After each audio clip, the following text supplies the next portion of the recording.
గ్రామ వార్డు సచివాలయ ఉద్యోగులకు ఏపీ ప్రభుత్వం గుడ్ న్యూస్ చెప్పనుందా అంటే అవుననేటువంటి సమాధానాలే వినిపిస్తున్నాయి.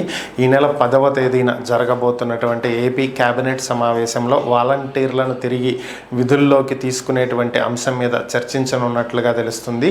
ఇప్పటికే మొత్తం రాష్ట్ర వ్యాప్తంగా 2,65,000 మంది వాలంటీర్లు ఉండగా అందులో 1,09,000 మంది ఎన్నికల సమయంలో రాజీనామా చేయడం జరిగింది. మరి వీరిని కూడా విధుల్లోకి తీసుకుంటారా లేదా అనేటువంటి అంశం అయితే తేలాల్సి ఉంది. అయితే వాలంటీర్లలో ఎంతోమంది బీటెక్, ఎంసీఏ, ఎంబీఏ చదివినటువంటి వారు ఉన్నటువంటి నేపథ్యంలో వారి అర్హతలకు తగ్గట్టుగా వివిధ శాఖలలోకి వారిని భర్తీ చేయాలి అని చెప్పి ప్రభుత్వం యోచిస్తున్నట్లుగా తెలుస్తుంది. అలాగే వీరి జీతాన్ని 10,000 రూపాయలకు పెంచాలని కూడా ప్రభుత్వం నిర్ణయించుకున్నట్లుగా తెలుస్తుంది. ఇదే అంశాన్ని అక్టోబర్ 10వ తేదీన జరగబోతున్నటువంటి కేబినెట్ సమావేశంలో చర్చించనున్నారు అనేది ఒక సమాచారం.